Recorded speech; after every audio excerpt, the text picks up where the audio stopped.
फसी ने जब अपनी बहन के मुतालिक सारी बातें सुनी तो वो तैश में आ गया।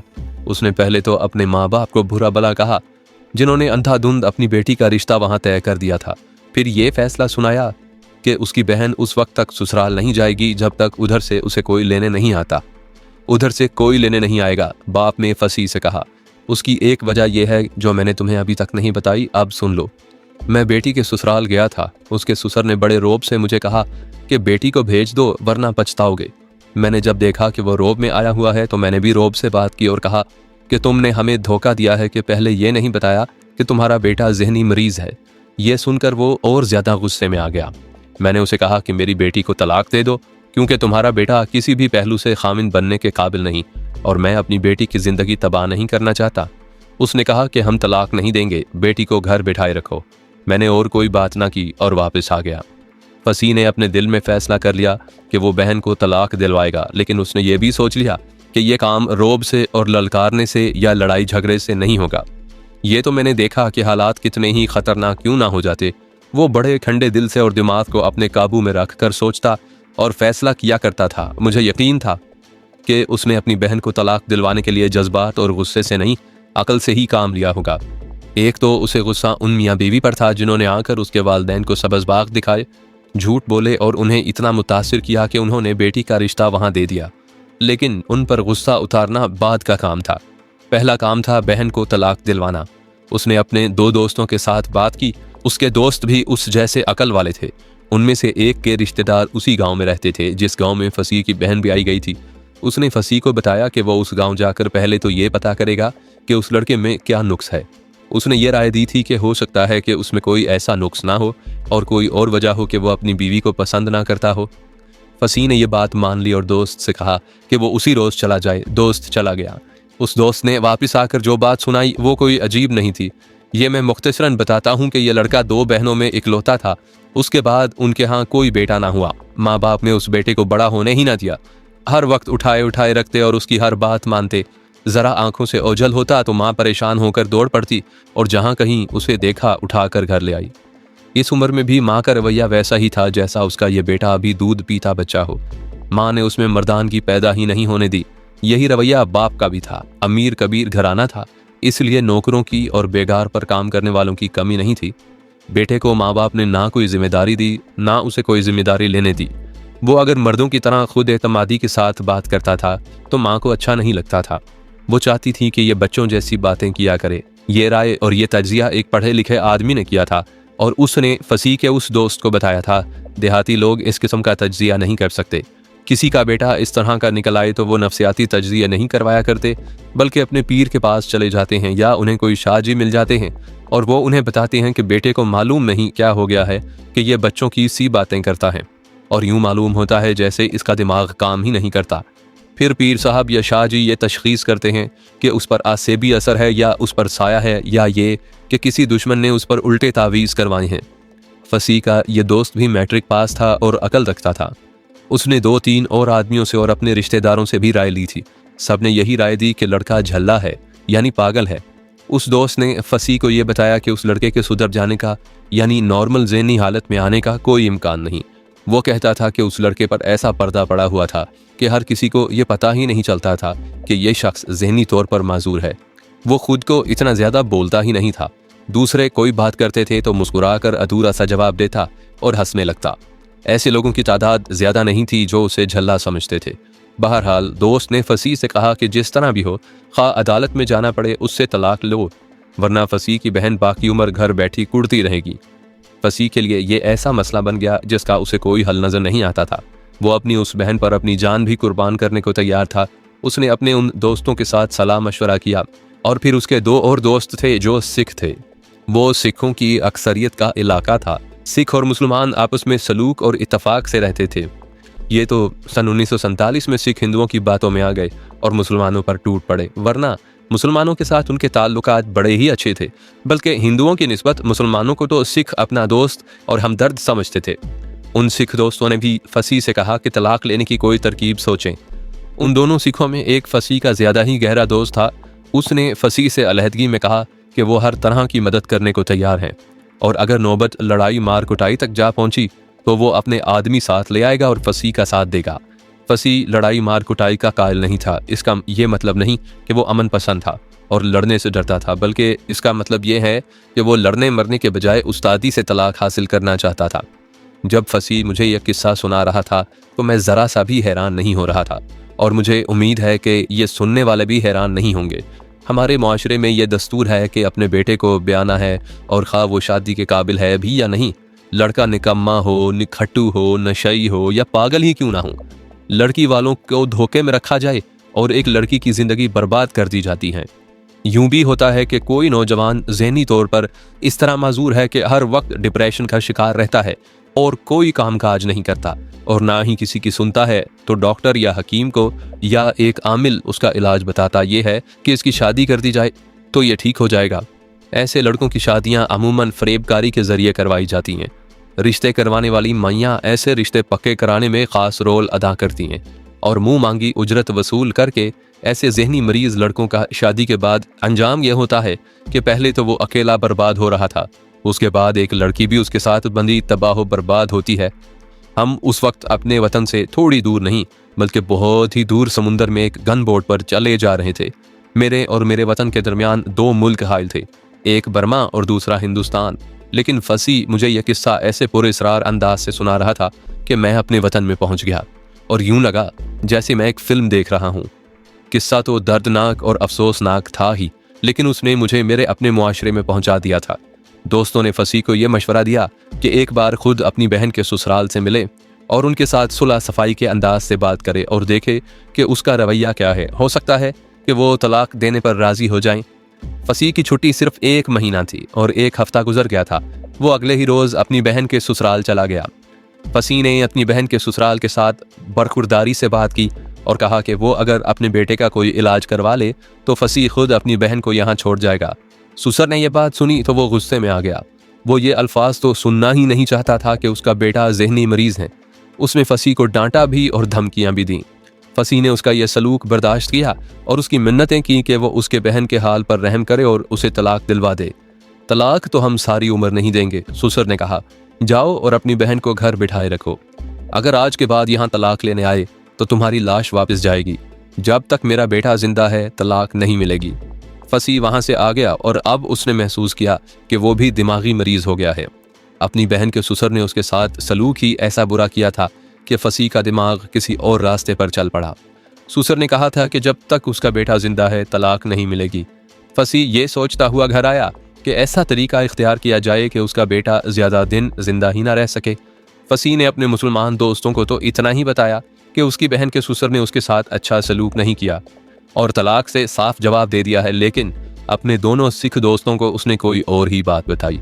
उसने उन्हें एक तो अपनी बहन के ससुर का सलूक भी सुनाया और ये कहा कि वो उसके बेटे को जिंदा नहीं रहने देगा, लेकिन उसे कोई ऐसा तरीका नहीं सूझ रहा था कि सांप भी मर जाए और लाठी भी बच जाए। इसका मतलब ये था कि वो अपनी बहन के खामिन को ऐसे तरीके से मारे कि किसी को पता ना चल सके कि उसका कातिल कौन है। फसी ने ये बातें अपने सिख दोस्तों के साथ इस वजह से की थी कि इस किस्म के ख़तरनाक फैसले सिख ही कर सकते थे। उसके सिख दोस्तों ने उसे कहा कि बात अगर सिर्फ कत्ल करने की होती तो वो दोस्ती का हक इस तरह अदा करते कि उस शख्स के गांव जाकर उसे कत्ल कर देते, लेकिन तरीका उस्तादों वाला इस्तेमाल करना है। दोनों सिख और फसी तरीके सोचते रहे। तीनों ने कोई ना कोई तरीका बयान किया, लेकिन ऐसा कोई तरीका सामने नहीं आ रहा था जिससे कातिल का सुराग ना मिलता। अचानक एक सिख के दिमाग में एक तरीका आ गया। थोड़ी सी रकम लगेगी, एक सिख दोस्त ने कहा। मैं एक सन्यासी को जानता हूँ, मैं ये भी जानता हूँ कि आजकल वो कहाँ हैं। उन लोगों के पास ऐसे जहर भी होते हैं जिनका एक कतरा ज़बान पर रखो तो आदमी वहीं ढेर हो जाए, लेकिन हमें वो जहर नहीं चाहिए। इससे होता यह है कि लाश का जब पोस्टमार्टम किया जाता है तो जहर का पता चल जाता है कि इसे जहर दिया गया है, फिर कातिल का सुराग भी मिल जाता है। सन्यासी से मैं ये पूछूंगा कि कोई ऐसा जहर दे दे जिसका असर आहिस्ता आहिस्ता हो, खा 1 महीना लग जाए या 2 महीने लग जाएं। उम्मीद है कि ऐसा जहर मिल जाएगा। फसी ने उसे कहा कि ऐसा जहर ला दो और सन्यासी जितने पैसे मांगेगा वो देगा। ये सिख उसी वक्त फसी को साथ लेकर चल पड़ा। आजकल तो पाकिस्तान में रहने वाले सन्यासियों को जानते ही नहीं। अंग्रेज़ों के वक्तों में सन्यासी जंगलों में रहा करते थे। ऐसी ऐसी जड़ी बूटियाँ ढूंढ निकालते थे जिनसे आम लोग वाकिफ़ ही नहीं होते थे। फिर वो उन जड़ी बूटियों से दवाइयाँ और जहर बनाते थे और उनके पास हर मर्ज का इलाज हुआ करता था। मैंने सुना था कि उन सन्यासियों के पास सांपों और बिच्छुओं का जहर भी होता है। उस सिख को मालूम था कि ये सन्यासी कहाँ ठहरे हुए हैं। उन्होंने 3-3.5 मील दूर डेरे डाले हुए थे। हम वहां जा पहुंचे। बड़ा सन्यासी उस सिख को बड़ी अच्छी तरह से जानता था। फसी को मालूम नहीं था कि वो उसके दोस्त को क्यों और किस तरह जानता है। बहरहाल उस सिख ने सन्यासी से कहा कि उसे एक जहर चाहिए जो आहिस्ता आहिस्ता असर करे और डॉक्टरों को भी शक ना हो कि मरने वाले को जहर दिया गया था। सन्यासियों की आमदनी का यही तो जरिया था। सन्यासी ने उसे कहा कि उसके पास एक ऐसा जहर है जो दूध या लस्सी या चाय में चंद कतरे डालकर पिला दो तो पीने वाले को पता ही नहीं चलता कि उसे जहर दिया गया है। 7-8 रोज के बाद उसका जिगर खराब होने लगता है और उसको यरकान हो जाता है। वो किसी भी हकीम या डॉक्टर के पास चला जाए, उसे यही तशखीस मिलती है कि ये यरकान है। उसे यरकान की दवाइयाँ दी जाएंगी जिनका कुछ भी असर नहीं होता। 15-20 दिनों तक वो आदमी मर भी जाता है। सन्यासी महाराज फसी ने कहा, हुक्म दें, क्या खिदमत करूं, मुझे वो जहर दे दें। आप सुनकर हैरान होंगे कि सन्यासी ने सिर्फ 50 रुपए मांगे, जो फसी ने उसी वक्त दे दिए और सन्यासी ने थोड़ा सा पाउडर एक पुड़िया में लपेट कर फसी को दे दिया। मैंने कहा है सिर्फ 50 रुपए। ये 50 रुपए आज वाले नहीं, उस वक्त के 50 रुपए। आज की करेंसी के मुताबिक तो कम अज कम ये 50,000 रुपए के बराबर थे, या शायद इससे भी ज्यादा। फसी जहर तो ले आया, लेकिन अभी उसने और उसके सिख दोस्त ने ये तो सोचा ही नहीं था कि यह जहर फसी अपनी बहन के पागल खामिन को देगा किस तरह। वो जब सन्यासी से जहर लेकर वापस आ रहे थे तो रास्ते में यही सोचते आए कि यह जहर उसे किस तरह दिया जाए। ये तरीका फसी के दिमाग में आ गया। उसने ये तरीका अपने दोस्त को सुनाया तो दोस्त ने उसकी तायद कर दी और कहा कि अब जो होता है होता रहे, ये काम कर गुजरो। फसी अहमद ने एक दिन का वक्फा डाला और उससे अगले रोज घर वालों को बताए बगैर अपनी बहन के ससुराल चला गया और बहन के ससुर से मिला। ससुर के चेहरे पर पहले की तरह बल्कि पहले से भी ज्यादा रौनक के तासुरात नजर आए। उसने पहली बात फसी से यह पूछी कि बहन को क्यों नहीं लाए। फसी बाकायदा प्लान बना कर गया था। उसके मुताबिक वो ससुर के आगे इस तरह झुक गया जैसे उसका जर खरीद गुलाम हो और कोई बहुत बड़ी गलती कर बैठा हो। हम आपकी जूतियों में बैठने वाले लोग हैं, फसी ने कम तरीन बनकर कहा। हमने आपके घर में अपनी बेटी दी हुई है, इसलिए हमारे सर आपके आगे झुके रहने चाहिए। मैं आपका हर हुक्म बजा लाऊंगा, लेकिन एक गुजारिश मेरी भी सुन लें। फसी ने अपनी बहन के ससुर के साथ यही एक बात नहीं की थी, बल्कि वो जब बोलता था तो ससुर बीच में बोल पड़ता था। फसी फौरन चुप हो जाता और इस तरह तवज्जो से चौधरी की बात सुनने लगता जैसे चौधरी उस मुल्क का बादशाह हो। जब चौधरी अपनी बात खत्म करता तो फसी उससे पूछता कि चौधरी साहब, मुझे बोलने की इजाजत है। फसी के इस रवैये और अंदाज में चौधरी को मौम कर दिया, लेकिन चौधरी अपनी उस जिद पर कायम रहा कि लड़की को मैके से लाने के लिए उसका कोई आदमी या औरत नहीं जाएगी, बल्कि लड़की को फसी या उसकी माँ या उसका बाप लेकर आएगा। चौधरी साहब, फसी ने अर्ज करने के लहजे में कहा, मुझे सबसे पहले आपकी इज्जत का ख्याल है। मैं ऐसा मुतालबा कभी नहीं करूंगा कि आपके घर से कोई नौकर भी लड़की को लेने जाए। मेरी दरख्वास्त सिर्फ यह है कि मेरे बाप की इज्जत का थोड़ा सा ख्याल करें। अगर आप मंजूर कर लें तो मैं ये अर्ज करता हूँ। आपका बेटा वैसे भी मेरे दिल को बहुत अच्छा लगता है। मैं चाहता हूँ कि उसे अपने साथ ले जाऊँ और आप ये समझें कि मैं उसे अपने प्यार और मोहब्बत की खातिर ले जा रहा हूँ। उसे एक रात अपने पास रखूंगा और अगले दिन मैं उसे और अपनी बहन को साथ लेकर आपकी खिदमत में हाजिर हो जाऊंगा। इस तरह आपका हुक्म भी पूरा हो जाएगा और मेरे बाबा की भी इज्जत रह जाएगी। फसी ने उस बेवकूफ़ चौधरी को पहले ही मौम कर लिया था। फिर फसी ने गुलामों जैसी जो एक्टिंग की थी वो भी काम कर गई। चौधरी ने उसे इजाज़त दे दी कि वो उसके बेटे को साथ ले जाए। उसने बेटे को बुलाया और कहा कि वो फसी के साथ उसके गांव चला जाए। यूं ही फसी ने चौधरी के बेटे को यानी अपनी बहन के खाविन को देखा तो उठकर बड़ी बेताबी से और प्यार से उसे गले लगा लिया और कहा कि वो तो उसे दिन रात याद आता रहता था वगैरह वगैरह। चौधरी का बेटा अपनी आदत या फितरत के मुताबिक कुछ झींपा और शर्माया, लेकिन फिर उसने उसकी हौसला अफजाई की और फसी ने प्यार और मोहब्बत का बड़ा शदीद मुजाहरा किया तो बेटा तैयार हो गया। यहाँ ये कहना पड़ता है कि जिस काम में होना होता है उसके लिए सबब बन जाते हैं। चौधरी के बेटे का फसी के साथ चल पड़ना मुमकिन नज़र नहीं आता था, लेकिन वो फसी के साथ चल पड़ा। चौधरी का बेटा जब फसी के साथ उसके घर में दाखिल हुआ तो सब हैरान रह गए कि ये मौजज़ा किस तरह हो गया है। उस लड़के की ना आने की वजह सिर्फ ये नहीं थी कि वो शर्मीला या जहनी मरीज था, बल्कि बड़ी वजह यह थी कि जो मैंने पहले बयान की है कि उसके बाप ने ऐलान कर रखा था कि फसी की बहन को ससुराल लाने के लिए कोई नहीं जाएगा। फसी ने घर वालों को बताया ही नहीं था कि वो वहाँ गया था। चौधरी के बेटे की बहुत ही ज़्यादा खातिर तवाज़ा की गई, फसी की बहन उसके आगे नौकरों की तरह फिरती रही।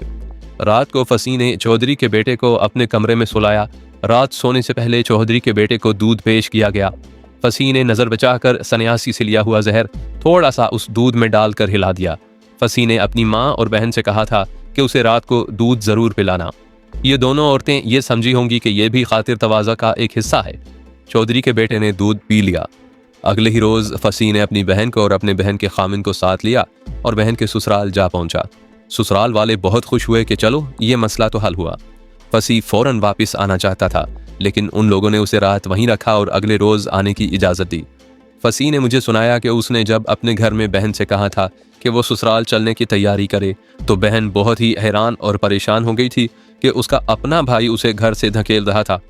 उस भाई पर तो उसे बहुत ही नाज था और भाई ने उसकी हौसला अफजाई इस फैसले से की थी कि वो उसे तलाक दिलवाएगा। बहन के आंसू निकल आए। सिर्फ 1 महीने की बात है मेरी बहन, फसी ने बहन को तसल्ली देते हुए कहा। किसी को ये ना बताना कि मैंने तुम्हें ये बात कही है। तुम 1 महीना इस खामिन को बर्दाश्त करो और उस जहन्नुम में पड़ी रहो। अल्लाह करेगा कि तुम्हें रिहाई मिल जाएगी। बहन ने उसे पूछा कि रिहाई किस तरह मिलेगी, लेकिन फसी ने उसे असल बात ना बताई। बहन को भाई पर एतमाद था, इसलिए वो साथ चल पड़ी। अब मैं तुम्हें असल बात बताता हूँ, फसी ने मुझे यह वारदात सुनाते हुए कहा। मैंने अपनी बहन के पगले खामिन को जहर तो दे दिया, लेकिन इससे मुझे इत्मीनान ना हुआ। ना ये खुशी हुई कि उस आदमी से जान छूट जाएगी, बल्कि हुआ ये कि जब मैं वहां से अपने गांव को चला तो दिल घबरा सा गया, जैसे किसी चीज ने मेरे दिल को अपनी मुट्ठी में लेकर दबा लिया हो। मुझ जैसा दलेर और निडर आदमी घबराने लगा और दिमाग में एक खौफ बैठ गया। मैंने अपने आप को बहुत तसल्लियां दी कि किसी को पता नहीं चलेगा कि मैंने अपनी बहन के खामिन को जहर दे दिया है, और ना ही उसमें फौरन मर जाना था। सन्यासी ने यकीन दिलाया था कि उस जहर का किसी को सुराग नहीं मिलता, लेकिन मेरे दिल पर खौफ की जो पकड़ आ गई थी वो ढीली नहीं हो रही थी। वो तो जवानी का वक्त था जब फसी अहमद दूर समुंदर में मुझे यह दास्तान सुना रहा था। उस वक्त नफ्सियात की और इंसानी फितरत की मुझे और फसी को सूझबूझ ही नहीं थी। आज बुढ़ापे की इस उम्र में जब मैं किताबों के समुंदर में गोते लगाता रहता हूँ, मुआशरे का और इंसानों का तज्जिया कर सकता हूँ। फसी ने कहा था कि वो दलेर और निडर था।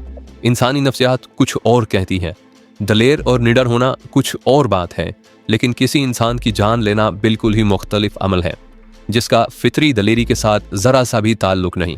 एक बुज़दिल आदमी भी कत्ल कर सकता है, लेकिन कत्ल के बाद उसकी ये हालत होती है कि वो दुआएं करता है कि वो अपने आप को भी कत्ल कर दे। दलेर और निडर आदमी का रद्द-ए-अमल कत्ल के बाद ऐसा ही होता है।